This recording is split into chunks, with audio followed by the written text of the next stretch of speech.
Hello my dear 4th standard students, welcome back to my class. How are you all? Hope you all fine. ಆದರೆ ಒಂದೇ ಒಂದು ಬೇಜಾರು ವಿಷಯ ಏನು ಅಂತ ಹೇಳಿದ್ರೆ ಇಷ್ಟು ದಿನ ಆದರೂ ಸ್ಕೂಲೇ ಸ್ಟಾರ್ಟ್ ಆಗಿಲ್ಲ. ಯಾವಾಗ ಸ್ಟಾರ್ಟ್ ಆಗುತ್ತೆ ಅದು ಗೊತ್ತೇ ಇಲ್ಲ. ನೀವಂತೂ ನಿಮ್ಮ ಟೀಚರ್ಸ್ನ ಫ್ರೆಂಡ್ಸ್ನ ಎಲ್ಲ ಮಿಸ್ ಮಾಡ್ಕೋತಾ ಇದ್ದೀರಾ.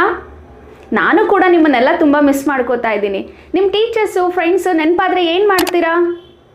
ಫೋನ್ ಮಾಡ್ತೀರಾ, ಮೆಸೇಜ್ ಮಾಡ್ತೀರಾ, ವಿಡಿಯೋ ಕಾಲ್ ಮಾಡ್ತೀರಾ. Okay fine. ನೀವೇನೋ ಫೋನ್ ಮಾಡ್ತೀನಿ ಅಂತ ಹೇಳಿದ್ರಿ, ಮೆಸೇಜ್ ಮಾಡ್ತೀನಿ ಅಂತ ಹೇಳಿದ್ರಿ, ವಿಡಿಯೋ ಕಾಲ್ ಮಾಡ್ತೀನಿ ಅಂತೆಲ್ಲ ಹೇಳಿದ್ರಿ. ಆದರೆ ಅವಾಗಿನ ಕಾಲದಲ್ಲಿ ಸ್ವಲ್ಪ ಹಿಂದೆ ಹೋದರೆ, ಅಂದರೆ ನಮ್ಮ ಅಜ್ಜ, ನಮ್ಮ ಮುತ್ತಜ್ಜ ಇವರ ಕಾಲದಲ್ಲಿ ಹೋದರೆ ಆಗ ಮೊಬೈಲ್ ಇರಲಿಲ್ಲ, ಕಂಪ್ಯೂಟರ್ ಇರಲಿಲ್ಲ, ವಾಟ್ಸಪ್, ವಿಡಿಯೋ ಕಾಲ್ ಏನೂ ಇರಲಿಲ್ಲ ಅಲ್ವಾ. ಅವರೇನಾದರೂ ಬೇರೆಯವ್ರ ಹತ್ರ ಮಾತಾಡಬೇಕು ಅಂತ ಹೇಳಿದ್ರೆ ಅಥವಾ ಯಾವುದಾದ್ರೂ ವಿಷಯವನ್ನು ಬೇರೆಯವ್ರಿಗೆ ತಿಳಿಸ್ಬೇಕು ಅಂದರೆ ಏನು ಮಾಡ್ತಾಯಿದ್ರು ಗೊತ್ತಾ? ಯಾರಿಗಾದ್ರೂ ಏನು ಮಾಡ್ತಾಯಿದ್ರು ಅಂಥೇಳಿ? Yes, very good. ಏನು ಮಾಡ್ತಾಯಿದ್ರು? ಪತ್ರ ಬರಿತಾ ಇದ್ರು. ಪತ್ರ ಬರೆಯೋ ಮೂಲಕ ಆ ವಿಷಯವನ್ನು ಬೇರೆಯವ್ರಿಗೆ ತಿಳಿಸ್ತಾ ಇದ್ರು ಅಲ್ವಾ. ನೋಡಿ, ಪತ್ರ ಅಂದ ತಕ್ಷಣ ಇನ್ನೊಂದು ವಿಷಯ ನೆನಪಾಯ್ತು ನನಗೆ. ಈ ಪತ್ರ ಅಂತಕ್ಕಂಥದ್ದು ಮಾನವನ ಇತಿಹಾಸದಷ್ಟೇ ಹಳೆಯದು. ಅಂದರೆ ತುಂಬ ಹಿಂದಿನ ಕಾಲದಲ್ಲಿ ಪತ್ರವನ್ನು ಯಾವ ಥರ ಬರಿತಾ ಇದ್ರು ಗೊತ್ತಾ? ಮರದ ಮೇಲಿನ ಎಲೆಗಳನ್ನು ಕಿತ್ಕೊಂಡು ಅದರಲ್ಲಿ ಸಂದೇಶವನ್ನು ಬರೆದ್ಬಿಟ್ಟು ಏನು ಮಾಡ್ತಾಯಿದ್ರು, ಪಾರಿವಾಳಗಳ ಹತ್ರ ಕಳಿಸ್ತಾ ಇದ್ರು. ಸ್ವಲ್ಪ ದಿನಗಳಾದ ನಂತರ ಎಲೆ ಮೇಲೆ ಬರೆಯೋದು ಬಿಟ್ಟರು, ಕಾಗದದಲ್ಲಿ ಬರೆಯೋದಕ್ಕೆ ಪ್ರಾರಂಭ ಮಾಡಿ ಅದನ್ನು ಕುದುರೆ ಮೇಲೆ ಕೂತಿರ್ತಕ್ಕಂತಹ ದೂತನ ಹತ್ರ ಕೊಟ್ಟು ಕಳಿಸ್ತಾ ಇದ್ರು. ಈ ರೀತಿ ಪತ್ರಗಳ ಬೆಳವಣಿಗೆ ಪ್ರಾರಂಭ ಆಯಿತು. ತದನಂತರ ದಿನಗಳಲ್ಲಿ ಅಂಚೆ ಕಚೇರಿ ಅಂತಕ್ಕಂಥದ್ದು ಪ್ರಾರಂಭವಾಗಿ ಜನ ಎಲ್ಲ ತಮ್ಮ ವಿಷಯಗಳನ್ನು ಪತ್ರಗಳ ಮೂಲಕ ತಿಳಿಸೋದಕ್ಕೆ ಪ್ರಯತ್ನವನ್ನು ಪಟ್ಟರು. ಇದನ್ನೆಲ್ಲ ಯಾಕೆ ಹೇಳ್ತಾ ಇದ್ದೀನಿ ಅಂತ ಹೇಳಿ ಯೋಚನೆ ಮಾಡ್ತಾ ಇದ್ದೀರಾ ಮಕ್ಕಳೇ? ಇವತ್ತು ನಾನು ನಿಮಗೆ ಪಾಠ ಮಾಡೋಕೆ ಹೊರಟಿರ್ತಕ್ಕಂಥದ್ದು ಪತ್ರದ ಬಗ್ಗೆ. ಆ ಒಂದು ಪಾಠದ ಹೆಸರು ತಾಯಿಗೊಂದು ಪತ್ರ. ಏನು ಹೇಳಿ ಆ ಪಾಠದ ಹೆಸರು? ತಾಯಿಗೊಂದು ಪತ್ರ. ತಾಯಿಗೊಂದು ಪತ್ರ ಎನ್ನುವ ಒಂದು ಪಾಠವನ್ನು ಇವತ್ತು ನಾನು ಮಾಡ್ತಾ ಇದ್ದೀನಿ ಮಕ್ಕಳೇ. ಈ ಪತ್ರದ ಬಗ್ಗೆ ಸ್ವಲ್ಪ ತಿಳ್ಕೊಳ್ಳೋಣ. ಅದಕ್ಕಿಂತ ಮುಂಚೆ ಈ ಪತ್ರ ಅಂದರೆ ಎಲೆ ಅಂತಕ್ಕಂತಹ ಅರ್ಥ ಬರುತ್ತೆ. ನಾನು ಈಗಾಗಲೇ ಹೇಳಿದೆ, ಈ ಪತ್ರಕ್ಕೆ ತುಂಬ ಹಳೆಯ ಇತಿಹಾಸ ಇದೆ ಅಂತ ಹೇಳಿದೆ ಅಲ್ವಾ. ಈ ಪತ್ರಗಳಲ್ಲಿ ನಾವು 2 ವಿಧಗಳನ್ನು ಕಾಣ್ಬೋದಾಗಿದೆ. ಎಷ್ಟು ವಿಧಗಳನ್ನು ಕಾಣ್ಬೋದು? 2 ವಿಧಗಳನ್ನು ಕಾಣ್ಬೋದು. ಆ ವಿಧಗಳು ಯಾವ್ದ್ಯಾವುದು ಅಂತ ಹೇಳಿ ಯಾರಿಗಾದ್ರೂ ಗೊತ್ತಾ ಯಾರಿಗಾದ್ರೂ? ಸರಿ, ನಾನೇ ಹೇಳ್ತೀನಿ ನೋಡಿ. ಮೊದಲನೇ ಪತ್ರ ವೈಯಕ್ತಿಕ ಪತ್ರಗಳು. ವೈಯಕ್ತಿಕ ಪತ್ರಗಳು. ಎರಡನೇ ಪತ್ರ ಯಾವುದು ಗೊತ್ತಾ? ಅದು ವ್ಯಾವಹಾರಿಕ ಪತ್ರಗಳು.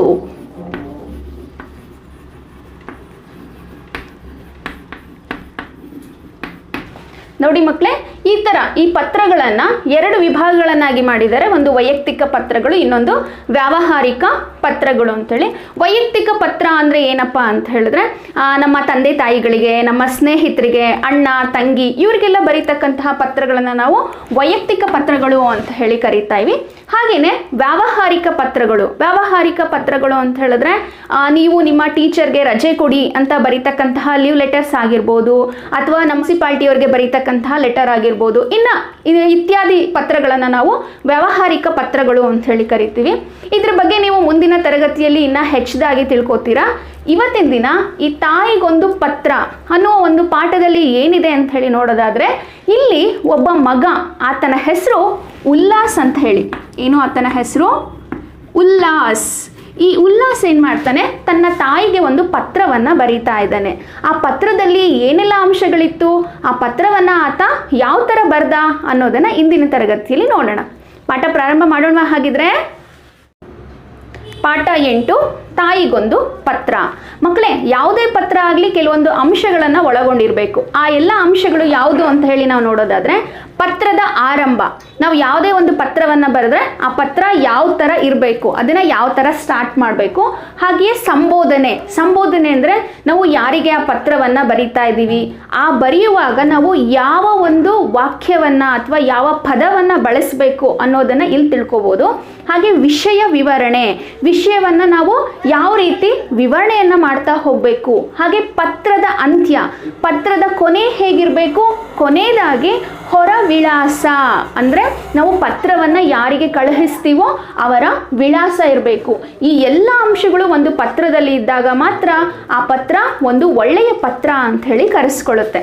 ಹಾಗಿದ್ರೆ ನೋಡಿ, ಈ ತಾಯಿಗೊಂದು ಪತ್ರ ಅಂತಕ್ಕಂತಹ ಒಂದು ಪಾಠದಲ್ಲಿ ಯಾವ ರೀತಿ ಹುಡುಗ ಪತ್ರವನ್ನು ಬರೆದಿದ್ದಾನೆ, ಆ ಪತ್ರದಲ್ಲಿ ಯಾವೆಲ್ಲ ಅಂಶಗಳಿದೆ ಅಂಥೇಳಿ ನಾವು ನೋಡೋಣ. ಪಾಠ 8, ತಾಯಿಗೊಂದು ಪತ್ರ. ನೋಡಿ, ನಿಮ್ಗೆ ಕೊಟ್ಟಿರ್ತಕ್ಕಂತಹ ಪಾಠವನ್ನ ಅಥವಾ ಪತ್ರವನ್ನ ಈ ರೀತಿ ಪ್ರಾರಂಭ ಮಾಡ್ತಾ ಇದ್ದಾರೆ. ಈ ಒಂದು ಪತ್ರದ ಬಲಭಾಗದಲ್ಲಿ ವಿಳಾಸವನ್ನ ಬರೆಯಲಾಗಿದೆ. ನೋಡಿ, ವಿಳಾಸವನ್ನ ಹಾಗೆ ದಿನಾಂಕವನ್ನ ಎರಡನ್ನೂ ಕೂಡ ಬರೆಯಲಾಗಿದೆ. 9ನೇ ಅಕ್ಟೋಬರ್ ಅಂದ್ರೆ ಅಕ್ಟೋಬರ್ 9ನೇ ತಾರೀಕು ಈ ಪತ್ರವನ್ನ ಬರೆದಿರ್ತಕ್ಕಂಥದ್ದು. 2017ನೇ ಇಸ್ವಿನಲ್ಲಿ ಈ ಪತ್ರವನ್ನ ಬರೆದಿದ್ದಾರೆ. ಹಾಗೆ ಬಸವನ ಬಾಗೇವಾಡಿಯಿಂದ ಈ ಪತ್ರವನ್ನ ಬರೆದಿದ್ದಾರೆ ಅಂತ ಹೇಳಿ ಬಲಭಾಗದಲ್ಲಿ ನಮ್ಗೆ ಒಂದು ವಿಳಾಸ ಕಾಣಿಸುತ್ತೆ.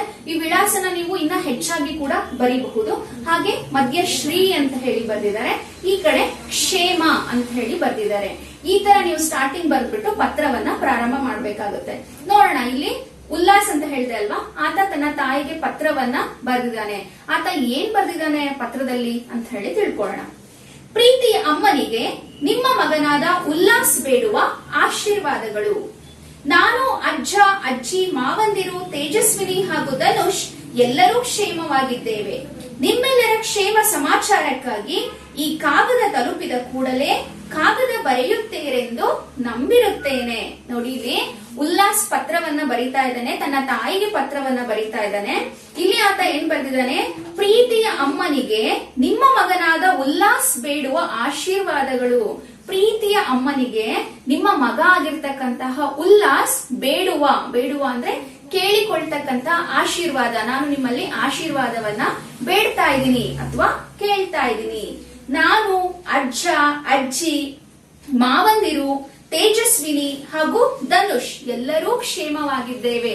ಅಂದ್ರೆ ಆ ಹುಡುಗ ತನ್ನ ಅಜ್ಜನ ಮನೆಯಲ್ಲಿದ್ದಾನೆ.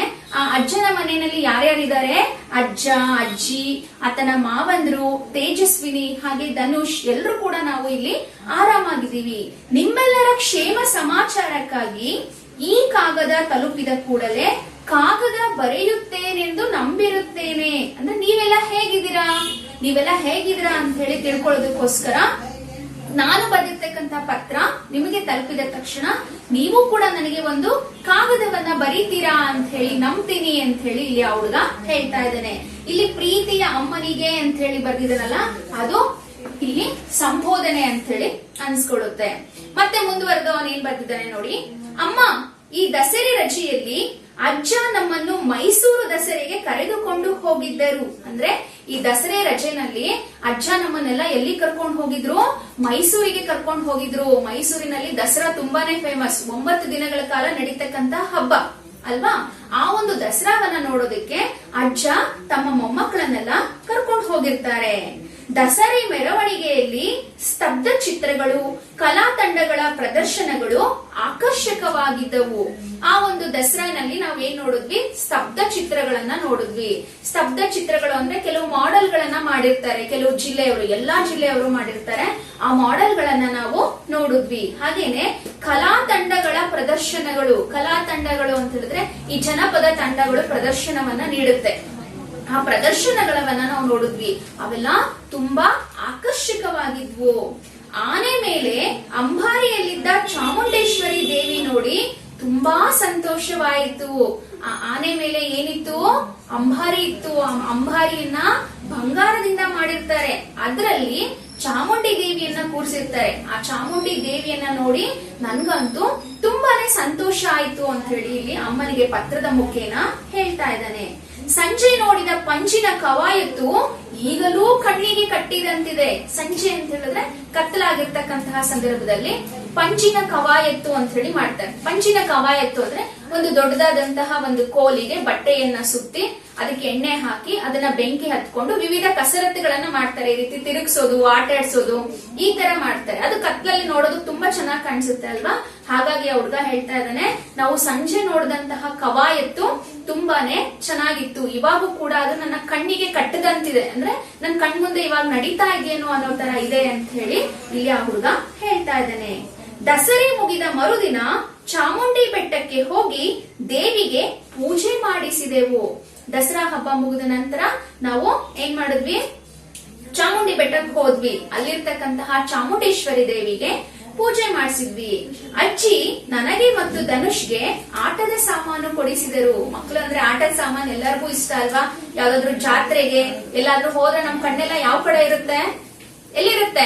ಆಟ ಸಾಮಾನ್ ಕಡೆ ಇರುತ್ತಲ್ವಾ? ಹಾಗಾಗಿ ಅಜ್ಜಿ ಧನುಷ್ಗೆ ಆಟದ ಸಾಮಾನನ್ನ ಕೊಡಿಸ್ತಾರೆ. ಜೊತೆಗೆ ಈ ಉಲ್ಲಾಸ್ಗೂ ಕೂಡ ಆಟದ ಸಾಮಾನನ್ನ ಕೊಡಿಸ್ತಾರೆ. ತೇಜಸ್ವಿನಿ ಅಕ್ಕನಿಗೆ ಸರ ಬಳೆ ಕೊಡಿಸಿದರು. ಹುಡುಗಿರ್ಗಂದ್ರೆ ಇನ್ನೇನ್ ಇಷ್ಟ ಇರುತ್ತೆ? ಸರ ಬಳೆ ಅಲ್ವಾ? ತೇಜಸ್ವಿನಿ ಅಕ್ಕನಿಗೆ ಸರ ಬಳೆಯನ್ನ ಕೊಡಿಸ್ತಾರೆ. ಅಲ್ಲಿಂದ ನಗರ ಸಾರಿಗೆ ಬಸ್ ಹತ್ತಿ ಪ್ರಾಣಿ ಸಂಗ್ರಹಾಲಯಕ್ಕೆ ಬಂದೆವು. ಅಲ್ಲಿಂದ ಸಿಟಿ ಬಸ್ ಅನ್ನ ಹತ್ಬಿಟ್ಟು ಅವರು ಎಲ್ಲಿಗೆ ಬರ್ತಾರೆ? ಪ್ರಾಣಿ ಸಂಗ್ರಹಾಲಯಕ್ಕೆ ಬರ್ತಾರೆ. ಶ್ರೀ ಜಯಚಾಮರಾಜೇಂದ್ರ ಮೃಗಾಲಯದಲ್ಲಿ ವಿವಿಧ ರೀತಿಯ ಪಕ್ಷಿಗಳನ್ನ ನೋಡಿದೆವು. ಇವರು ಎಲ್ಲಿಗೆ ಬರ್ತಾರೆ? ಪ್ರಾಣಿಗಳ ಇದ್ದಂತಹ ಒಂದು ಝೂಗೆ ಬರ್ತಾರೆ.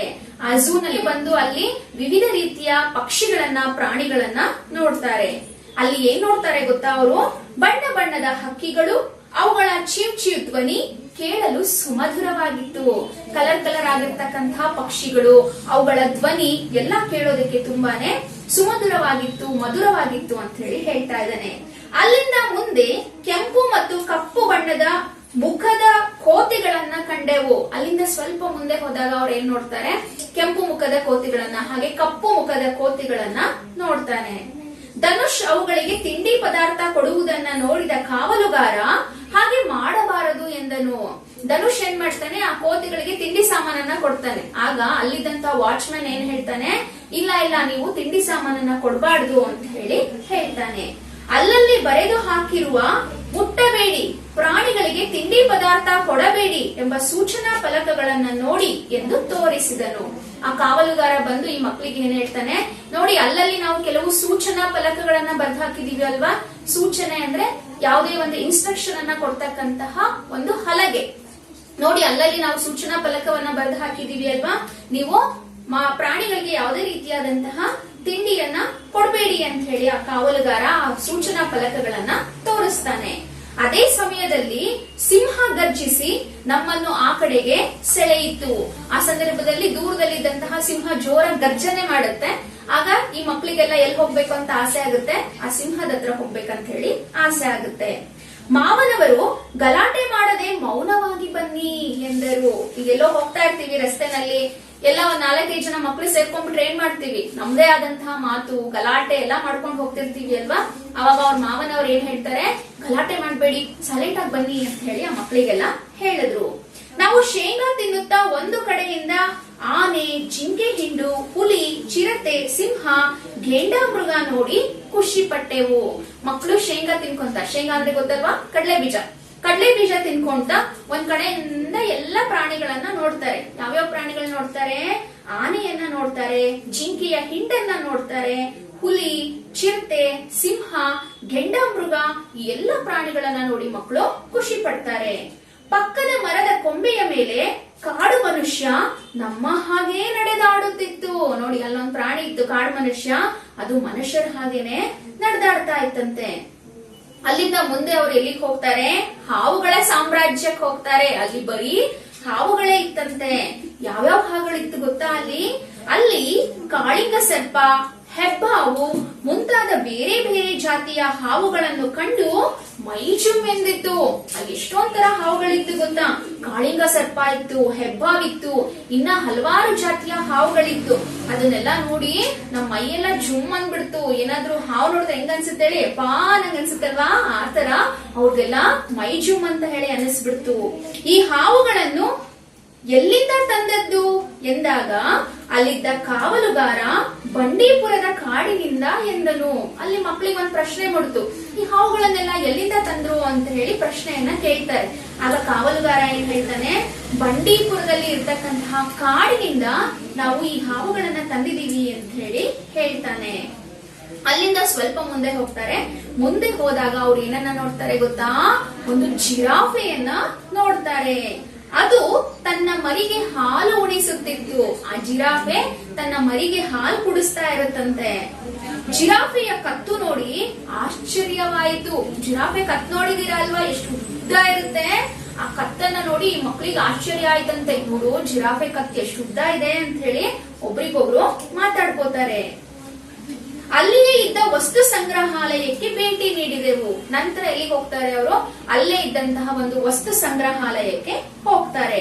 ಅಲ್ಲಿಟ್ಟಿದ್ದ ಪ್ರಾಣಿಗಳ ಮಾದರಿಗಳು ನಿಜವಾದ ಪ್ರಾಣಿಗಳೇ ಎಂಬಂತಿದ್ದವು. ಆ ವಸ್ತು ಸಂಗ್ರಹಾಲಯದಲ್ಲಿ ಕೆಲವೊಂದು ಪ್ರಾಣಿಗಳ ಮಾಡೆಲ್ ಅನ್ನ ಇಟ್ಟಿರ್ತಾರೆ. ಅವು ನೋಡೋದಕ್ಕೆ ಹೇಗ್ ಕಾಣಿಸ್ತಾ ಇತ್ತು ಅಂದ್ರೆ ನಿಜವಾದ ಪ್ರಾಣಿಗಳೇನಪ್ಪ ಅನ್ನೋ ತರ ಕಾಣಿಸ್ತಾ ಇತ್ತಂತೆ. ಇವೆಲ್ಲವನ್ನ ನೋಡುವಷ್ಟರಲ್ಲಿ ಸಂಜೆ ಆಯ್ತು. ಇದನ್ನೆಲ್ಲ ನೋಡೋ ಅಷ್ಟೊತ್ತಿಗೆ ಅವರಿಗೆ ಸಾಯಂಕಾಲ ಆಗ್ಬಿಡ್ತು. ಆಮೇಲೆ ಅರಮನೆಯನ್ನ ನೋಡಿಕೊಂಡು ಊರಿಗೆ ಹಿಂದಿರುಗಿದೆವು. ಕತ್ಲಾದ್ಮೇಲೆ ಎಲ್ಲಿ ಹೋಗ್ತಾರೆ ಅವರು? ಅರಮನೆಯನ್ನ ನೋಡೋದಕ್ಕೆ ಹೋಗ್ತಾರೆ. ದಸರಾ ಸಂದರ್ಭದಲ್ಲಿ ಅರಮನೆಯನ್ನ ನೋಡೋದಕ್ಕೆ ತುಂಬಾ ಖುಷಿ, ಅದರಲ್ಲೂ ರಾತ್ರಿಯ ಸಮಯದಲ್ಲಿ. ಯಾಕೆ ಅಂದ್ರೆ ತುಂಬಾ ಲೈಟ್ಸ್ ಗಳನ್ನ ಹಾಕಿರ್ತಾರೆ, ನೋಡೋದಕ್ಕೆ ತುಂಬಾ ಚೆನ್ನಾಗಿ ಕಾಣಿಸುತ್ತೆ. ಈ ಮಕ್ಕಳು ಅರಮನೆಯನ್ನ ನೋಡ್ಕೊಂಡು ವಾಪಸ್ ಎಲ್ಲಿಗೆ ಬರ್ತಾರೆ? ಅವರ ಊರಿಗೆ ವಾಪಸ್ ಆಗ್ತಾರೆ. ಅಮ್ಮ, ಬಹಳ ಸಂತೋಷವಾಯಿತು. ನಾನು ಊರಿಗೆ ಬಂದಾಗ ಎಲ್ಲರೂ ಮತ್ತೊಮ್ಮೆ ಮೈಸೂರಿಗೆ ಹೋಗೋಣ. ಇದುವರೆಗೂ ಆ ಹುಡುಗ ಪತ್ರದಲ್ಲಿ ಏನ್ ಹೇಳ್ದ, ಮೈಸೂರಲ್ಲಿ ಏನೇನ್ ನೋಡ್ದ ಅಂತ ಎಲ್ಲ ಅವ್ರ ಅಮ್ಮಂಗ್ ಹೇಳ್ದ ಅಲ್ವಾ. ಕೊನೆಗೆ ಪತ್ರದ ಅಂತ್ಯವನ್ನ ಯಾವ ತರ ಮಾಡ್ತಾ ಇದ್ದಾನೆ ನೋಡಿ. ಅಮ್ಮ, ಊರಿಗೆ ಬರ್ತೀನಲ್ಲ ನಾನು, ಅವಾಗ ಮತ್ತೊಂದ್ಸರಿ ಎಲ್ಲರೂ ಮೈಸೂರಿಗೆ ಹೋಗೋಣ ಅಂತ ಹೇಳಿ ಅವ್ರ ಅಮ್ಮನ್ ಹೇಳ್ದ. ಏನೇನ್ ನೋಡ್ದೆ, ಅಲ್ಲಿ ಏನಾಯ್ತು ಅಂತ ಹೇಳಿ ಇದುವರೆಗೂ ಎಕ್ಸ್ಪ್ಲೇನ್ ಮಾಡಿದ್ನಲ್ವಾ, ಅದು ಯಾವ ಅಂಶಕ್ಕೆ ಬರುತ್ತೆ? ವಿಷಯದ ವಿವರಣೆಗೆ ಬರುತ್ತೆ. ನಂತರ ಆತನ ಅಮ್ಮನಿಗೆ ಹೇಳಿದ್ಮೇಲೆ ಕೊನೆಯದಾಗಿ ಇನ್ನೊಂದು ಮಾತು ಹೇಳ್ತಾನೆ. ತುಂಬಾ ಖುಷಿಯಿಂದ ಈ ಕಾಗದ ಬರೆದಿರುತ್ತೇನೆ. ಎಲ್ಲರಿಗೂ ನನ್ನ ನಮಸ್ಕಾರಗಳನ್ನ ತಿಳಿಸಿ. ನಾನು ತುಂಬಾ ಖುಷಿ ಪಟ್ಕೊಂಡು ಈ ಪತ್ರವನ್ನ ಬರಿತಾ ಇದ್ದೀನಿ ಅಮ್ಮ. ದಯವಿಟ್ಟು ಮನೆಯಲ್ಲಿರೋ ಎಲ್ರಿಗೂ ನನ್ನ ನಮಸ್ಕಾರಗಳನ್ನು ಹೇಳಿ, ಅಥವಾ ನಾನು ಎಲ್ರು ಕೇಳಿದೆ ಅಂತ ಹೇಳಿ ಮಗ ಹೇಳ್ತಾ ತನ್ನ ಪತ್ರವನ್ನ ಕೊನೆ ಮಾಡ್ತಾ ಇದ್ದಾನೆ. ಈ ತರ ಇತಿ ನಿಮ್ಮ ಪ್ರೀತಿಯ ಮಗ ಉಲ್ಲಾಸ್, ಅಥವಾ ಇಂತಿ ನಿಮ್ಮ ಪ್ರೀತಿಯ ಮಗನಾದಂತಹ ಉಲ್ಲಾಸ್ ಅಂತ ಹೇಳಿ ಪತ್ರ ಬರೆಯೋದನ್ನ ಮುಕ್ತಾಯ ಮಾಡ್ತಾನೆ. ನಂತರ ಹೊರ ವಿಳಾಸದಲ್ಲಿ, ಅಂದ್ರೆ ನಾವು ಆ ಪತ್ರ ಯಾರಿಗೆ ಕಳಿಸ್ತಾ ಇದೀವಿ ಅನ್ನೋ ವಿಳಾಸದಲ್ಲಿ ಏನ್ ಬರಿಬೇಕು? ಶ್ರೀಮತಿ ಸಂಪಿಗೆ, ಕಸ್ತೂರಿ ನಿವಾಸ, ಯಳಂದೂರು ತಾಲೂಕು ಅಂತ ಹೇಳಿ ಬರೆದು ಇಲ್ಲಿ ಒಂದು ಪಿನ್ ಕೋಡ್ ಅನ್ನ ಬರೆದಿದ್ದಾರೆ. ಈ ರೀತಿ ಈ ಎಲ್ಲಾ ಅಂಶಗಳು ಒಂದು ಪತ್ರದಲ್ಲಿ ಇದ್ದಾಗ ಮಾತ್ರ ಆ ಪತ್ರ ತುಂಬಾ ಸುಂದರವಾದಂತಹ ಪತ್ರ ಅಂತ ಹೇಳಿ ಅನ್ಸ್ಕೊಳ್ಳುತ್ತೆ. ಮಕ್ಳೇ, ಈ ಪಾಠ ಕೇಳಿದ್ಮೇಲೆ ನಿಮ್ಗೆ ಯಾರಿಗಾದ್ರೂ ಪತ್ರ ಬರಿಬೇಕು ಅಂತ ಹೇಳಿ ಆಸಕ್ತಿ ಬಂತ? ಪತ್ರ ಬರಿಬೇಕು ಅಂತ ಆಸಕ್ತಿ ಇದ್ರೆ ತಡ ಮಾಡ್ಬೇಡಿ, ಕೂಡ್ಲೆ ಪತ್ರವನ್ನ ಬರೀರಿ. ಹಾಗೆ ಪತ್ರವನ್ನ ಬರೆಯುವಾಗ ಈ ಎಲ್ಲಾ ಅಂಶಗಳನ್ನ ನೀವು ನೆನಪಲ್ಲಿ ಇಟ್ಕೊಂಡ್ ಬರೀರಿ. ಅದ್ರ ಜೊತೆಗೆ ಇನ್ನೊಂದ್ ಮಾತೇನಪ್ಪಾ ಅಂತ ಹೇಳಿದ್ರೆ, ನೀವು ಬರೀತಕ್ಕಂತಹ ಪತ್ರ ಬೇರೆಯವ್ರಿಗೆ ಓದೋಕ್ ಬರೋ ಹಾಗಿರ್ಬೇಕು. ಅಂದ್ರೆ ದುಂಡಾಗಿ ಬರಿಬೇಕು, ಯಾವುದೇ ರೀತಿಯಾದಂತಹ ತಪ್ಪುಗಳು ಅದರಲ್ಲಿ ಇರಬಾರ್ದು. ಗೊತ್ತಾಯ್ತಾ? ಹಾಗೆ ನೀವು ಆ ಪತ್ರದಲ್ಲಿ ಬಳಸ್ತಕ್ಕಂತಹ ವಾಕ್ಯಗಳು ಕೂಡ ತುಂಬಾ ಚೆನ್ನಾಗಿರ್ಬೇಕು. ಆಡು ಮಾತಿನಲ್ಲಿ ಬರೀತೀವಲ್ವಾ, ಆ ತರ ಪತ್ರದಲ್ಲಿ ಬರೆಯೋಕ್ ಆಗಲ್ಲ. ಹಾಗಾಗಿ ಉತ್ತಮವಾದಂತಹ ಒಂದು ವಾಕ್ಯಗಳನ್ನ ಬಳಸಿ ಪತ್ರವನ್ನ ರಚನೆ ಮಾಡಿ. ಈಗಂತೂ ಪತ್ರ ನಮ್ಗೆ ನೋಡೋದಕ್ಕೆ ಎಲ್ಲೂ ಸಿಗ್ತಾ ಇಲ್ಲ. ಎಲ್ರೂ ಮೊಬೈಲು, ವಾಟ್ಸಪ್, ವಿಡಿಯೋ ಕಾಲು, ಇಮೇಲು ಅಲ್ವಾ. ಇಂಥ ಸಂದರ್ಭದಲ್ಲಿ ಎಲ್ಲರೂ ಕೂಡ ಒಂದು ಸರಿ ಪತ್ರವನ್ನ ಬರೆದು ಆ ಪತ್ರ ಬರೆಯೋದ್ರಲ್ಲಿರೋ ಖುಷಿ ಏನು ಅಂತ ಹೇಳಿ ತಿಳ್ಕೊಳ್ಳೋಣ. ಓಕೆನಾ? ಇದುವರೆಗೂ ನಾನು ಮಾಡಿದಂತಹ ತಾಯಿಗೊಂದು ಪತ್ರ ಅನ್ನೋ ಒಂದು ಪಾಠ ನಿಮ್ಗೆ ಅರ್ಥ ಆಯ್ತು ಅಂತ ಹೇಳಿ ಅನ್ಕೋತಾ ಇಂದಿನ ತರಗತಿಯನ್ನ ಮುಗಿಸ್ತಾ ಇದ್ದೀನಿ. Thank you.